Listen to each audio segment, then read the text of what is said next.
follow-up question. What's the function of the organ pinned with number 14? To pump blood. Blood. There you go.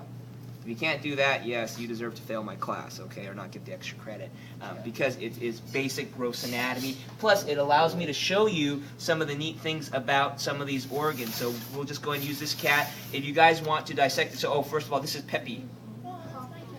So we use Peppy. So Peppy was utilized. So in this case, what organs do you guys need to know? And I'll do some demos to really exemplify it. But starting with the thoracic cavity, again, to emphasize the cartilaginous rings, can you see the cartilage rings on that trachea?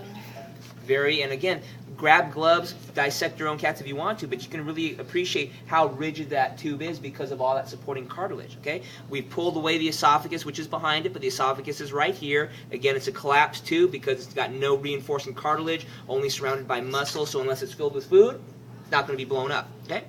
Lungs on either side, and I'll do a straw experiment to show you how these lungs can inflate. It's really cool. And then obviously you guys identified the heart in the middle, and then the diaphragm here separates the thoracic from the abdominal pelvic cavity. So diaphragm is your landmark. You got 4 structures in the thoracic cavity to identify: heart, lungs, trachea, and esophagus, okay? And hopefully you guys know all the functions of those respective organs, right? So the nice thing about this, if I have a pin in the lungs, what's the function of your lungs? Breathing, respiration. I'd accept multiple answers. What's the function of this, which is your diaphragm? What's the function of the diaphragm? To help you breathe. Expand. Yeah, if you just say help you breathe, I would accept that. If you just say breathing, I'd accept that too. That's why these 3 points are something you guys should never ever miss on this practical. Okay? All right, going underneath the diaphragm, big organ right here is all your liver. Okay? And again, favorite function of the liver is always detox. If you just want to, if you want to say process alcohol, yeah, it's a better answer in my opinion. So seriously, it is. Got to make this fun because it's the liver.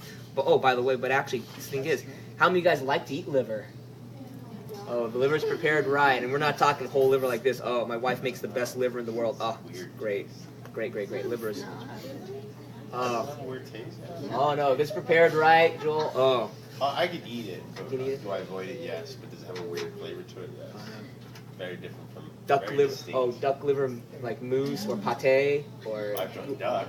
yeah, or goose. Oh, it's, maybe not cat liver. Yeah, but you know. Duck can be bad and it can be baked. It Yeah. depends. All right, hard one for you guys. So you guys will have to rotate. So I'll do this presentation multiple times today because some of the organs are too small. Right underneath the liver is your gallbladder. So the only people who are going to get the vantage point is the one right here. I'm grabbing it. In a lot of the cat's liver, or sorry, the gallbladder is nice and green. This one isn't, but it's a nice flimsy sac right there. Okay? All right. What we did, and then right underneath the liver, we've already cut the stomach open, but here's the stomach. And all this stuff you see here was the stuff inside the stomach. So nothing funky, all just cat food it looks like, but if in any case, inside the stomach, we peeled it open. Okay, so that's what we emptied from the stomach this morning. Okay? All right, nice long, this is all small intestine. Okay? And then you can see the junction where the small intestine ends and the large intestine begins, right? You can see the difference in thickness right there. And the large intestine is really straight and short in the cat. Again, no real transverse, ascending, descending, colon, whatever, but basically there is the large intestine for the cats, okay? Deflated pouch right here, there's your urinary bladder, okay? Right there. Over off to the side, and this is one of the things you will make a mistake on if you don't pay attention. Over off to the side quadrant is the spleen, and if you notice, the spleen and the liver have the same kind of texture and coloration, so you really have to look at position for this. I don't think this cat will survive till next Wednesday, because I didn't bother to bag it this morning. But the one thing that you guys will have to realize is when it comes to all the internal organs, the spleen is the one that shows the highest degree of variability, meaning that your spleen can be this size. Could you imagine a spleen 3 to 4 times as big in another cat? And because of its size, this is why you guys sometimes mistake the spleen for the liver. Even though if it's over enlarged, the spleen is still over off to the side of the cat, and you guys go, golly, it's huge, it can't be the spleen. No, just realize the spleen can be big on any given cat, okay? All right. Other than that, down in the bottom, there's your kidney on this side. There's obviously another kidney on the other side that we haven't dissected out. And then finally, the organ that I've been talking about all semester when it comes to gross dissection is your pancreas. And this is the one where you guys will have to get up and close to look at it. But the pancreas really doesn't look like an organ. So if you flip this over, for those of you guys who are right behind me, That is all pancreas right there. There's some connective tissue, but does that look like an organ right there? No, it really doesn't. But that is, when it comes down to it, seriously, when it comes to organs that are just necessary for life, you think about your heart, your lungs, your brain, but here's one digestive tract organ that if you don't have, you will die. And you need that crappy little structure right there to keep you alive. It's just amazing. Yeah. Gallbladder you can lose. You just can't eat ice cream anymore. Or if you do, just a lot less. But you can't even process ice cream if you lose your pancreas. So yeah, can't even.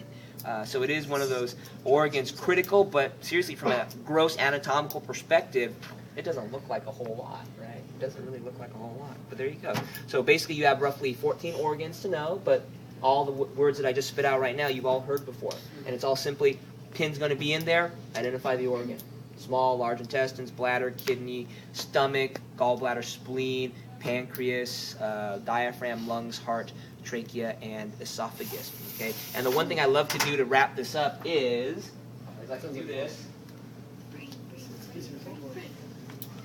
It's not as good as on the small cap, okay? But Oliver, can you rip off the just the top of that straw? Oh, Oh, maybe a little bit more so I can actually grab it. Yeah.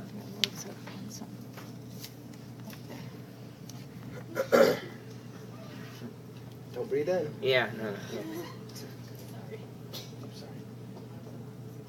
It's not that great because the cats are smaller, but That's great. yeah, just inflating the lungs. Doesn't inflate very much, especially for the small one, but you can see how just by blowing air it does expand. And